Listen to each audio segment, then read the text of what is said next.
Radhe Radhe friends. ओम गम गम गणपते नमः। ओम नमो भगवते वासुदेवाय। माघ मास महात्म्य अध्याय 21। मघा नक्षत्र युक्त पूर्णिमा होने के कारण यह महीना माघ का महीना कहलाता है। जो माघ मास में नियम पूर्वक एक समय भोजन करता है वह धनवान कुल में जन्म लेता है। जैसे ग्रहों में सूर्य और नक्षत्रों में चंद्रमा श्रेष्ठ होता है, उसी प्रकार महीनों में माघ मास श्रेष्ठ होता है। माघ मास में जो मनुष्य तिलों का दान करते हैं वे कभी नरक का दर्शन नहीं करते हैं।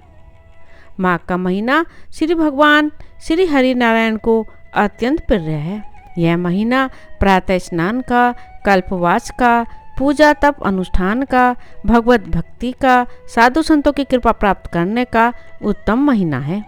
माघ महीने में साधु संतों महर्षियों के सानिध्य से मानव बुद्धि पुष्पित होती है, पल्लवित होती है और प्रफुल्लित होती है, अर्थात मानव को आत्मज्ञान की प्राप्ति होती है। माघ मास महात्म्य 21वां अध्याय। लोमस जी कहने लगे कि पूर्व काल में अवंती देश में वीरसेन नामक एक राजा था। उसने नर्मदा के किनारे राजस्वय यज्ञ किया और अश्वमेघ यज्ञ भी किए, जिनके खंभे सोने के बनाए गए। ब्राह्मणों को अन्न का बहुत सा दान किया और बहुत सी गाय, सुंदर वस्त्र और सोने के आभूषण दान में दिए।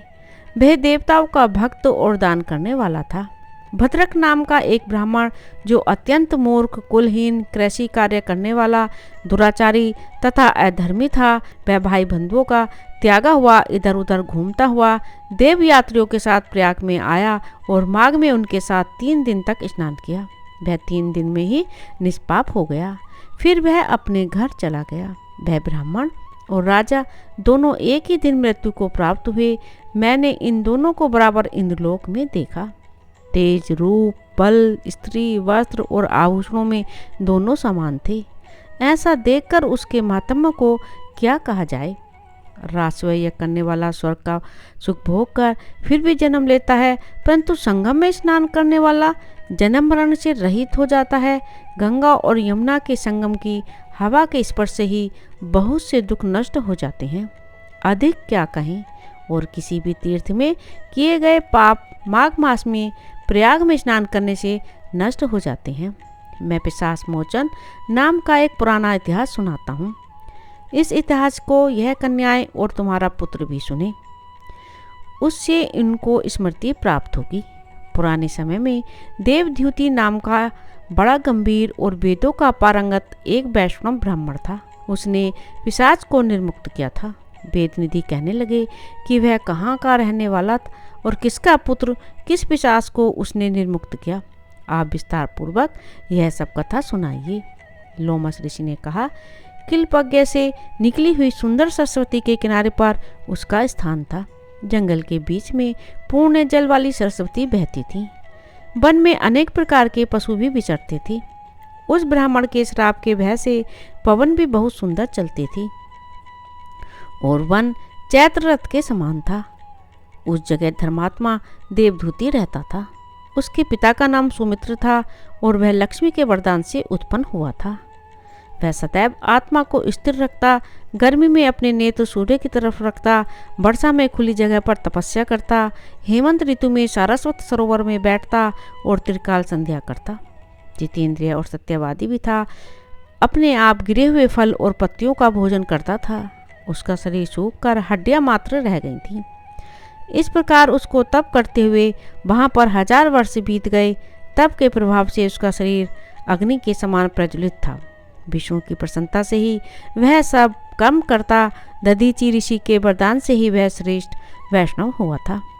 एक समय उस ब्राह्मण ने वैशाख महीने की एकादशी को हरि की पूजा कर उनका सुंदर स्तुति तथा विनती करी। उसकी विनती सुनकर भगवान उसी समय गरुड़ पर चढ़कर उसके पास आए। चतुर्भुज विशाल नेत्र, मेघ जैसा स्वरूप भगवान को स्पष्ट देखकर प्रसन्नता के मारे उसकी आंखों में आंसू भर आए और कृतकृत्य होकर उसने भगवान को प्रणाम किया। उसने अपने शरीर को भी याद न रखा और भगवान के ध्यान में लीन हो गया।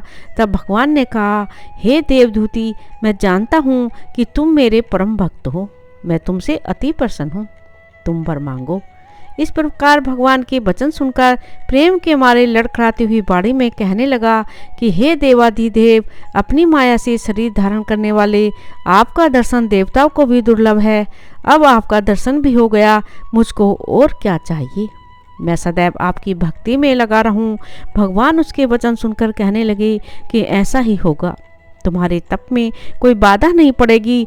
जो मनुष्य तुम्हारे कहे गए स्त्रोत को पढ़ेगा उसकी मुझ में अचल भक्ति होगी, उसके धर्म कार्य सांगोपांग होंगे और उसके ज्ञान में परम निष्ठा होगी। माघ मास महात्म्य 22वां अध्याय मेरी अगली वीडियो में अवश्य सुने। राधे राधे। ओम नमो भगवते वासुदेवाय। मेरे इस चैनल को ज़्यादा से ज़्यादा सब्सक्राइब करें प्लीज़, ज़्यादा से ज़्यादा शेयर करें, लाइक करें।